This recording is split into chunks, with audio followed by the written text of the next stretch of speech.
Bonjour à tous et bienvenue sur Blog Automobile dans une de ces premières magnifiques journées du printemps pour essayer une nouveauté, elle aussi particulièrement ensoleillée dans sa magnifique teinte rose gold. J'ai nommé la nouvelle Fiat 500 électrique.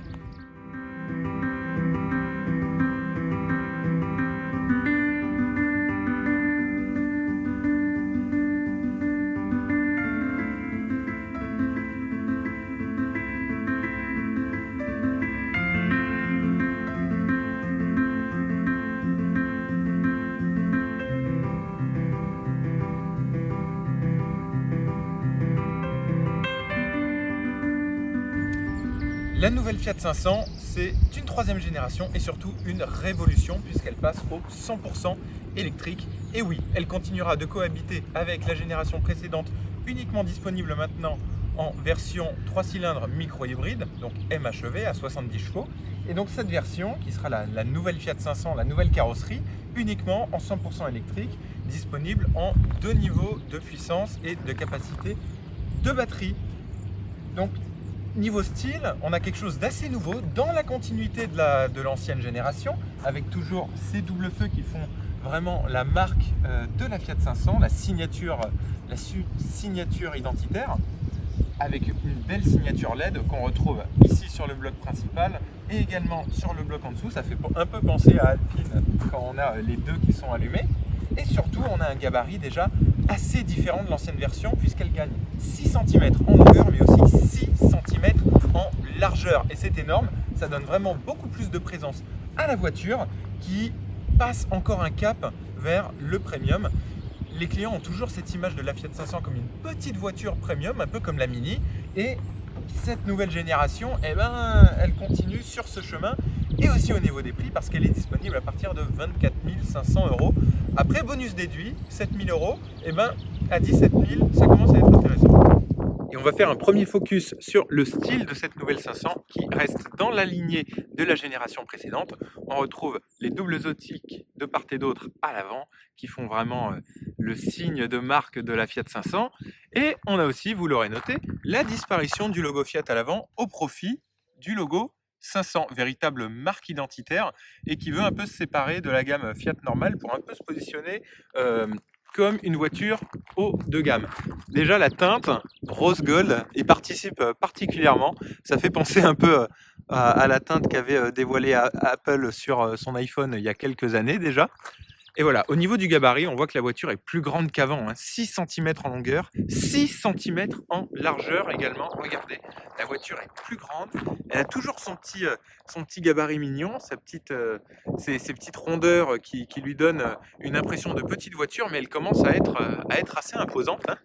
Surtout en plus avec ses jantes de 17 pouces qui sont disponibles sur le haut de gamme. 17 pouces, c'est plutôt une taille de jante qu'on a l'habitude de voir sur le segment supérieur et encore aussi sur le haut de gamme. Alors le profil, tout en rondeur, entièrement lissé. Il y a cette petite baguette chromée qui part du clignotant. Alors le clignotant aussi, il mérite un petit zoom. Vraiment, ça fait très rétro. Ça fait penser un peu aux petites baguettes qu'on pouvait avoir sur les anciennes voitures qui se déployaient lorsqu'on actionnait le rétroviseur. C'est très fin, très chic, très réussi. Et vous voyez ce profil, il n'y a plus une seule ligne en trop, il y a vraiment juste cette petite baguette chromée, ce jonc chromé, et sinon tout est lissé, tout est en rondeur. Hop, on passe à l'arrière. Alors on retrouve ces petits feux qui sont entièrement à LED, et par contre on retrouve le logo Fiat cette fois-ci. Donc c'est la première voiture avec la typo à inaugurer ce nouveau logo. Et regardez, de derrière, elle fait plus large, plus de pot d'échappement évidemment. C'est une voiture 100% électrique, comme en témoigne la petite surlignure turquoise sur le logo 500, donc 500E. Hop. Moi je trouve il y a juste cette caméra là, elle aurait pu être un peu mieux intégrée. Mais bon, on voit que l'arrière n'a même pas été pensé vraiment pour une plaque d'immatriculation. C'est tout lisse, c'est tout mignon. Les designers ont dû se faire plaisir à réinventer le concept de Fiat 500. En tout cas, sur les lignes générales, moi, je valide.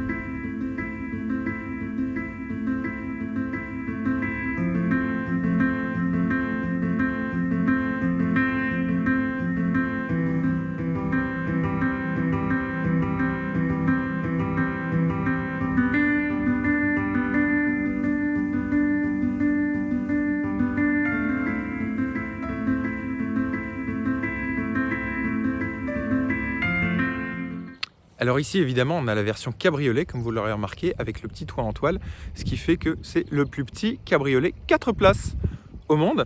Et la Fiat 500 est disponible en fait sur cette génération en 3 carrosseries berlines, comme vous la connaissez déjà, et aussi 3+1, donc avec du côté droit, là on est bien du côté droit, une porte antagoniste qui vient en fait juste derrière la grande porte ici et qui permet un accès facilité aux places arrière. Donc là évidemment c'est pas disponible sur le cabriolet, mais sur la version berline, sur la version coupée, eh ben, on peut avoir cette petite porte antagoniste qui rajoute 2000 € par rapport au prix de la berline et qui fait un peu penser à la Mazda RX-8 il y a près d'une vingtaine d'années et évidemment le Mazda MX-30 qui est un petit SUV électrique 2 portes plus les portes antagonistes justement. Fiat a un peu été pris de court sur cette partie. C'est aussi une porte qu'on retrouvait sur la Mini Clubman, donc les portes antagonistes ont encore un peu leur défenseur et la Fiat 500 en fait maintenant partie.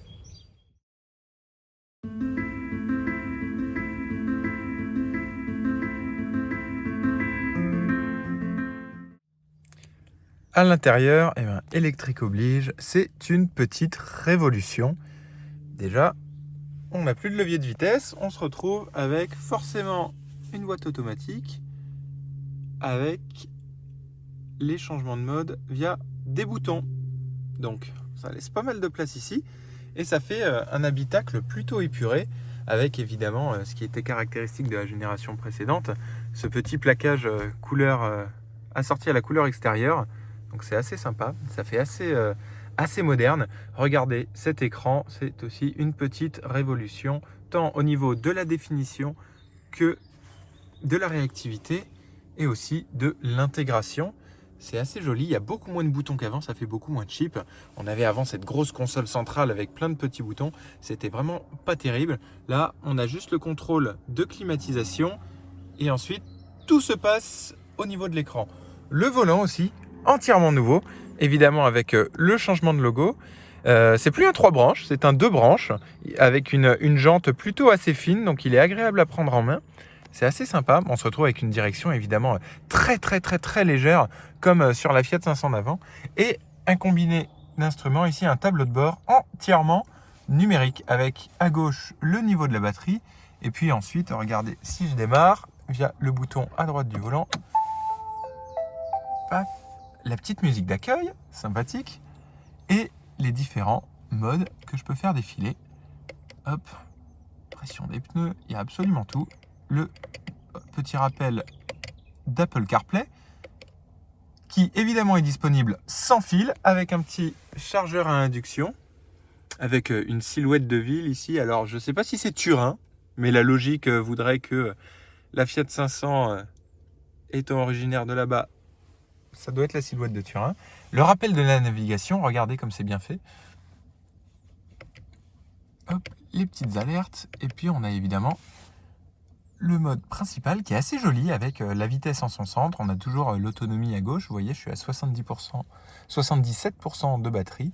Et franchement, c'est assez sympa. C'est très facilement lisible. Il y a juste ce mode où je trouve que typiquement, la consommation moyenne, moi j'aimerais bien l'avoir affichée à gauche ici et continuer à avoir ce petit compteur rond au milieu. Je trouve que ce serait plus sympa que d'avoir uniquement le pourcentage de batterie. Enfin, du coup, on a le pourcentage restant, l'autonomie restante. J'aimerais bien avoir la consommation en fait à gauche également. Donc, vous voyez, pour le moment, on est à 14,1 kWh au 100 km. Bon, c'est pas très représentatif parce que bon, j'ai fait un peu de ville et pas mal de voies rapides quand même, donc forcément ça augmente un peu. Mais là sur les petites routes de la vallée de Chevreuse, la consommation tombe de plus en plus. Pour moi, la grosse déception, ça reste quand même la qualité des plastiques et surtout au niveau des contreportes. Regardez, c'est du plastique brillant, vraiment pas sympa. Alors, au toucher, évidemment, on le touche un peu quand on veut sortir, mais c'est pas le plus important. Mais surtout à l'œil, c'est un plastique au granulé assez épais, un peu brillant. Donc bon, le véhicule a été désinfecté, c'est peut-être pour ça que ça brille, Covid oblige. Mais je trouve que pour une version ici, avec les options à 37 400 €, donc c'est la finition Icon Plus, je trouve franchement qu'on pourrait avoir quelque chose d'un peu plus joli. On a juste le petit tissu ici sur la coudoir qui reste assorti à la sellerie très élégante au passage. Mais bon, après c'est du plastique recyclé. Fiat a voulu faire les choses assez bien, pousser le concept écologique jusqu'au bout. Donc ça c'est un bon point. Par contre vraiment, c'est pas très joli quoi, 37 000 euros.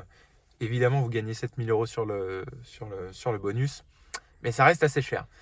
Petit détail qui fait son effet, vous apercevez ici, il y a un petit bouton et il n'y a pas vraiment de poignée. Et en fait, il suffit d'ouvrir la porte. Alors je le fais de mon côté pour que vous voyez mieux. On appuie ici, paf, et la voiture est ouverte. Hop, et je claque. Et on le voit mieux de l'autre côté, en cas d'urgence, quand même une petite poignée parce qu'évidemment, l'électronique, quand ça tombe en panne, on est bien content d'avoir la petite dose encore de touche à l'ancienne. Du coup, sur la partie planche de bord, pour conclure, très agréablement surpris, c'est très joli. C'est assez intuitif, l'écran est très agréable, le compteur, très belle finition, le volant, très bonne prise en main. Par contre, la qualité des plastiques, quand on est en haut ici, ou toute la partie basse, plus le contre-porte, je trouve ça vraiment, vraiment très décevant.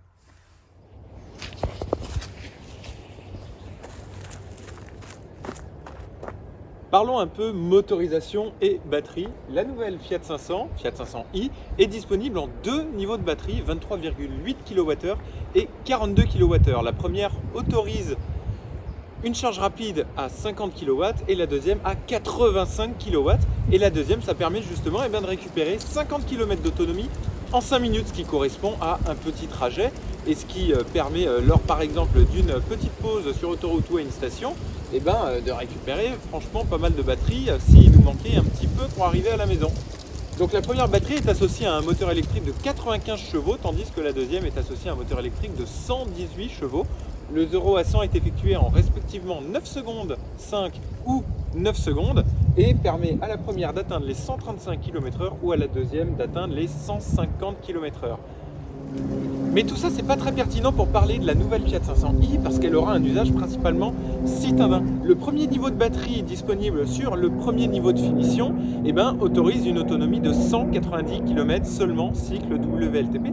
Par contre, dès le deuxième niveau de finition, on a directement accès à la plus grande batterie et au plus gros moteur, ce qui permet d'atteindre en cycle WLTP une autonomie de 320 km, ce qui correspond plutôt à des autonomies qu'on a l'habitude de retrouver sur le segment B et non pas sur le segment A, ce qui en fait une voiture plutôt intéressante au niveau de l'autonomie en tout cas, et elle surpasse même sa principale concurrente en termes d'image, en termes de look rétro, la Mini i, qui à cycle équivalent lui rend pas loin de 80 km d'autonomie.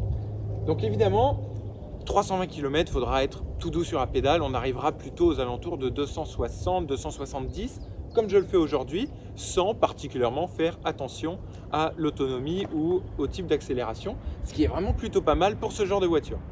Aussi, le 0 à 50 km/h est lui effectué en 3 secondes à peine, ce qui promet des démarrages plutôt canons au feu rouge. Et si vous dépassez rapidement les 30 km/h, vous n'aurez par contre pas l'occasion d'écouter la petite symphonie sympathique qui annonce l'arrivée de la Fiat 500. Vous le savez, tous les véhicules électriques doivent avoir un générateur de bruit qui leur permet d'être reconnaissables pour les piétons. Et la Fiat 500 a choisi une mélodie particulièrement italienne qui est assez sympathique à l'oreille.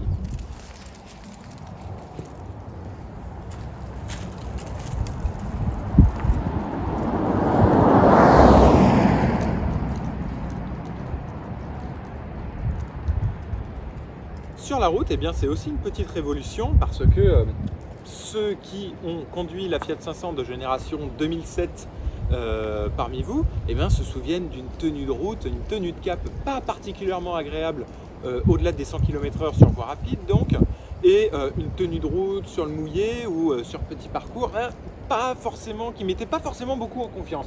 Là, la voiture, en gagnant 6 cm en largeur et la même chose en longueur, c'est une voiture plus grande qui s'assoit un peu plus, et avec les batteries dans le plancher, ça rabaisse le centre de gravité et on se retrouve avec une tenue de route beaucoup plus sympathique, qui met vraiment beaucoup plus en confiance et qui est vraiment un peu plus digne du prix de la voiture. Sur voie rapide, et ben moi je suis allé jusqu'à 100 km/h à peu près. La tenue de cap est vraiment parfaite, donc la voiture elle peut aller sur des routes un peu plus qui autorisent une vitesse plus grande. Par contre évidemment on a la direction qui est très sensible, qui est typée ville vraiment et qui n'est pas forcément adaptée. En tout cas on sent que Fiat a vraiment revu sa copie sur la partie châssis, sur la partie amortissement. Malgré les jantes de 17 pouces, sur les aspérités de la route ou les pavés en zone urbaine, on n'a pas vraiment quelque chose de cassant. C'est assez agréable. Donc franchement, c'est une belle réussite sur la partie amortissement, sur la partie confort et sur la partie tenue de route. Bravo Fiat!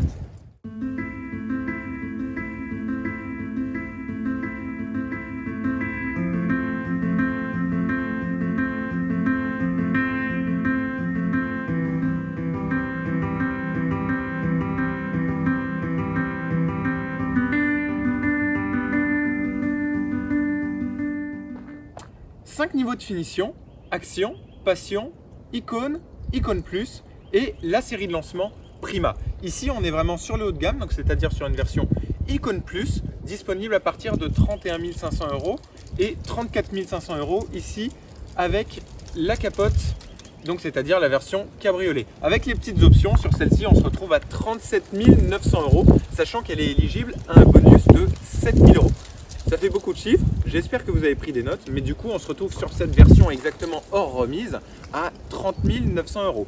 Ça fait un peu cher pour une Fiat 500, mais on a vraiment, au niveau de l'équipement extérieur et intérieur, au niveau des aides à la conduite, on a vraiment absolument tout d'une grande. Déjà sur le look, forcément c'est une voiture de mode, donc on a les petits chromes un peu partout, on a les jantes 17 pouces, on a la peinture métallisée en option. À l'intérieur, on n'a pas le droit au cuir réservé à la série de lancement Prima, mais on a une belle sellerie tissu assortie et on a évidemment le droit à toutes les aides à la conduite autonome de niveau 2. Action, c'est le premier niveau, donc avec, je le rappelle, la petite batterie de 23,8 kWh et seulement 190 km d'autonomie en cycle WLTP. Elle est par contre disponible à partir de 24 500 €. Bonus déduit, on arrive à 17 500 €. Ça commence à se rapprocher des prix d'entrée de gamme de la Fiat 500 hybride de précédente génération. Donc au final, avec le bonus en France, la Fiat 500 électrique n'est pas si déconnante en termes de choix par rapport à la Fiat 500 normale, thermique et qui repose surtout sur une base qui a pratiquement 15 ans de conception. Je rappelle, la voiture est sortie en 2007, même si elle a eu le droit à quelques retouches esthétiques et sous le capot entre-temps. Forcément, la 500e, elle, avec ses plus gros niveaux de finition, elle se rapproche plus au prix d'une Abarth Competition, mais 118 chevaux en voiture électrique.